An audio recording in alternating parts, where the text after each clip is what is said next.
मित्रांनो, एका गुन्ह्यातील आरोपीचा पोलीस माग घेत होते आणि तो आरोपी 30 वर्षांनी पोलिसांच्या हाती लागलेला आहे आणि पोलिसांनी त्याला एक जाळं व्यवस्थित निर्माण करून पकडून न्यायालयापुढं हजर केलेलं आहे. प्रकरण मी तुम्हाला थोडक्यात सांगतो की एक बेस्ट ड्रायव्हर म्हणजे मुंबईमध्ये ही घटना आहे. दहिसर परिसरातील मुंबईची जी बस सेवा आहे, विद्युत सेवा, Bombay electric supply and transport, त्याचे एक बस ड्रायव्हर होते आणि त्या बस ड्रायव्हरचं एका रिक्षावाल्यासोबत भांडण झालं. काय धक्का लागला असेल किंवा काय घडलं असेल. रस्त्यावर अशी छोटी मोठी काही घटना घडत असतात. त्या घटनेमध्ये रिक्षा ड्रायव्हर, त्यांचं नाव आहे अशोक गुंड, यांनी त्या बेस ड्रायव्हरला मारहाण केली होती आणि ह्या घटनेनंतर अशोक गुंड हे पोलिसांनी त्यांच्यावर गुन्हा दाखल केला आणि अशोक गुंड यांना सांगितलं की ड्युटीवरील कर्मचाऱ्यावर हात उचलणे, त्याला त्याचं सरकारी कामकाज करण्यापासून रोखणे आणि एक प्रकारे कायदा हातात घेऊन समाजाची जी शांतता सुव्यवस्था आहे ती बिघडवणे, रस्त्यावर ट्रॅफिक तुंबलेला आहे, बेस्ट बसमध्ये प्रवासी बसलेले आहेत, त्यांचा वेळ वाया जात आहे, हे सगळं घडलं. हे सगळं घडलं 1994 साली. आणि कुठं घडलं तर दहिसर ईस्टला. आणि परिसर कुठला तर धारकर खाडी.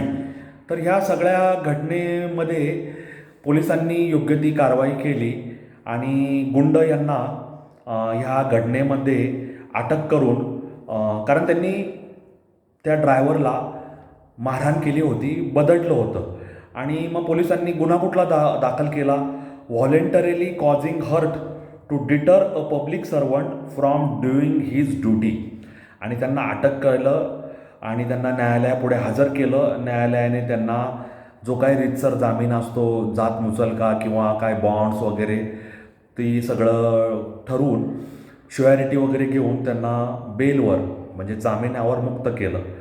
आणि त्याच्यानंतर त्यांनी काही वेळा कोर्टाचे जे विविध टप्पे असतात म्हणजे तारखांना हजेरी लावली आणि त्याच्यानंतर ते गायब झाले अशोक गुंड. त्याच्यानंतर ते पोलिसांना कधीच सापडले नाहीत आणि त्याच्यामुळे कोर्टाची कार्यवाही ही प्रलंबित राहिली आणि कोर्टाने प्रोक्लेमेशन जाहीर करून असं पोलिसांना, दहिसर पोलिसांना असं सांगितलं की तुम्ही त्यांना शोधा आणि न्यायालयापुढे हजर करा. आता आरोपी 30 वर्षांनी सापडला आहे आणि त्याचं वय 77 आहे. म्हणजे 47व्या वर्षी त्यांनी हा गुन्हा केला होता. म्हणजे 1994 ते 2026. आणि 1994 हा गुन्हा केल्यानंतर आता 2024ला किंवा 2024-25 ते सापडले 30 वर्षानंतर. त्यांचं वय आहे 77. म्हणजे 47 अधिक 30 77. 47व्या वर्षी गुन्हा केला. ज्या गुन्ह्यामध्ये त्यांनी न्यायालयामध्ये हजर राहून त्यांच्यावर आरोपपत्र दाखल करण्यात आलं आणि ते ॲब्स्कॉन्ड झाले, फरार झाले. ही अत्यंत चुकीची गोष्ट त्यांनी केली. आणि त्याच्यामुळं काय झालं, त्यांनी ज्यांचे बॉन्ड दिले होते किंवा न्यायालयाने सांगितलं 2 लोकांची श्युअरिटी द्या, 2 लोकांनी जबाबदारी घ्यायची असते की या आरोपीला आम्ही वेळच्या वेळी न्यायालयात हजर करू, नाहीतर आम्ही दिलेले जे रोख रक्कम आहे ती जप्त करण्यात यावी, किंवा आम्ही जो 7/12 उतारा दिला आहे त्या 7/12 उतारावर जितक्या रकमेचा बॉन्ड दिला आहे तेवढा बोजा चढवण्यात यावा. म्हणजे ज्यांनी त्यांना जामीन दिला ते अडचणीत आले आणि हा माणूस जाऊन लपून कुठं बसला तर ह्या माणसाने पुण्यात आश्रय घेतला आणि हा माणूस 30 वर्ष पुण्यात लपून राहिला होता. तथापि ह्याची जी फॅमिली धारकर खाडी जी आहे किंवा धरक खाडी किंवा धारा खाडी जी आहे तिथं तो आपल्या नातेवाईकांना, मित्र परिवार किंवा त्याचे जे हितसंबंधी आहेत, हितचिंतक आहेत, त्यांना भेटायला तो यायचा. परंतु ह्याची पोलिसांना माहिती नव्हती आणि पोलिसांनी त्याचा जो जुना पत्ता आहे तिथे वारंवार तपास केला, वारंवार त्याच्यावर बारीक लक्ष ठेवलं. सिव्हिल ड्रेसमध्ये पोलिसांनी युनिफॉर्म बाजूला ठेवून साधे कपडे घालून त्याच्या घराची अवतीभोवती सारखी तपासणी करू ठेवली. तिथल्या आजूबाजूच्या लोकांना पोलिसांनी सारखं अप्रत्यक्षरित्या चौकशी करणं, तिथला भाजीवाला असेल, तिथला इस्त्री करणारा असेल, तिथला दाढी कटिंग करणारा माणूस असेल, तिथला भाजी विक्रेता, तिथला वडापाव विक्रेता, त्या सगळ्या परिसरात त्यांनी लक्ष ठेवलं. हा जो अशोक गुंडा आहे, त्याची बायका, पोरं, त्याचे नातेवाईक, त्याची मुलगी, जावई, सुना, नातवंडे, मुलगा, हे सगळे कुठे जातात, कुठे लक्ष ठेवतात, कुणाकडं जाऊन भेटतात, ह्या सगळ्या गोष्टींवर त्यांचं बारीक लक्ष होतं. आणि ह्या सगळ्या गोष्टींमध्ये 30 वर्ष निघून गेले, तरीसुद्धा पोलिसांनी हिंमत हारली नाही किंवा आपले खांदे खाली पाडले नाही. त्यांनी सतत निरीक्षण करणे, शोध घेणे, तपास करणे, लक्ष ठेवणे, त्याचं बारीक म्हणजे खोलात जाऊन चौकशी करणे, असं सगळं सुरू ठेवलं. आणि त्यांच्या हाती एक माग लागला, त्यांच्या हाती एक दुवा सापडला, एक धागा सापडला.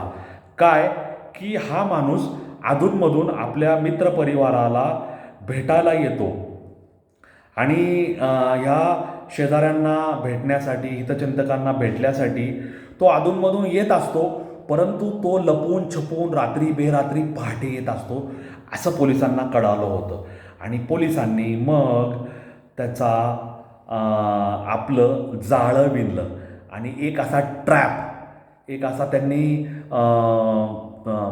व्यवस्थित असा एक सापळा रचला की हा येणार आहे हे कळालं आहे आणि हा आपल्या ताब्यात सापडायला हवा, हा पळून जाता कामा नये.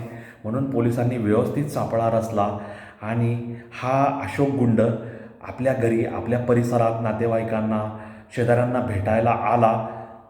धरक खाडी येते आणि पोलिसांनी त्याला व्यवस्थित पकडून ताब्यात घेतलं आणि त्याला पोलीस स्टेशनला आणून त्याला न्यायालयापुढे हजर करण्यात आलं. आणि त्यांनी आपला गुन्हा पोलिसांपुढेही कबूल केला होता आणि न्यायालयापुढे सुद्धा हजर केल्यावर त्याच्यावर पुढील कार्यवाही सुरू आहे की त्याने 1994 साली बेस्टच्या ड्रायव्हरला मारहाण केली होती आणि ह्या सगळ्या घटनेमध्ये तो जबाबदार आहे. आणि त्याच्यावर जी कलमं लावली, त्या कलमाची त्याने स्वीकारली की मी हे केलेलं आहे, मी हे घडलेलं आहे. आता ह्या सगळ्या घटनांमध्ये असिस्टंट इन्स्पेक्टर दीपाली खरात आणि त्यांची जी टीम आहे, DCP महेश चिमटे, ACP मालोजी शिंदे आणि सिनियर इन्स्पेक्टर सर्जेराव पाटील यांनीसुद्धा असिस्टंट इन्स्पेक्टर दीपाली खरात यांना मार्गदर्शन केलं, गुन्ह्याचा तपास करण्यासाठी त्यांना प्रोत्साहित केलं. आणि या सगळ्या लोकांनी त्यांचे जे कॉन्स्टेबल असतील, हेड कॉन्स्टेबल असतील, शिपाई असतील, नाईक असतील, या सगळ्या पोलीस चमूने मिळून हे काम केलेलं आहे. आणि ते कौतुकास्पद आहे. 30 वर्ष एका आरोपीच्या मागावर राहून त्याला शोधून त्याला ताब्यात घेऊन न्यायालयात हजर करणे आणि त्याच्याकडून हे कबूल करून घेतले की त्याने 30 वर्षापूर्वीही हा गुन्हा केलेला आहे. खरोखर पोलिसांच्या कार्यक्षमतेवर अत्यंत प्रकारची एक निष्णात, एक अत्यंत दक्ष, अत्यंत चतुर अशी असल्याची ही पावती आहे. आणि हे त्यांनी साबित केलेलं आहे. हे शिक्कामोर्तब झालेलं आहे पोलिसांच्या कार्यक्षमतेवर. त्यांना A++ अशी श्रेणी नक्कीच दिली पाहिजे असं माझं मत आहे. तुमचं काय मत आहे ह्या सगळ्या घटनेबद्दल मला कॉमेंट बॉक्समध्ये लिहून जरूर कळवा. आणि असेच वेगळ्या वाटेवरचे व्हिडिओ पाहण्यासाठी, वेगळं काहीतरी ऐकण्यासाठी माझा अनवट वाट हा YouTube channel like, share, subscribe करायला विसरू नका. तुमचा मित्रपरिवार, आप्तजन, स्नेहीजन या सगळ्यांना माझ्या चॅनलबद्दल सांगा. माझ्या चॅनलची लिंक कॉपी करून त्यांच्या व्हॉट्सअप अकाउंटला पेस्ट करा आणि त्यांना सांगा भेट दिलेली आहे. अशी वेगळी भेट त्यांनाही नक्की आवडेल. ते काय सांगतात, तुमचं काय मत आहे मला कॉमेंट बॉक्समध्ये लिहून जरूर कळवा. आणि आपल्या व्हिडिओ मित्र सुरेश मुरलीधर कोडीकरला रजा द्या. धन्यवाद. जय हिंद, जय महाराष्ट्र, वंदे मातरम, जय श्रीराम, जय जगन्नाथ, जय सनातन. धन्यवाद.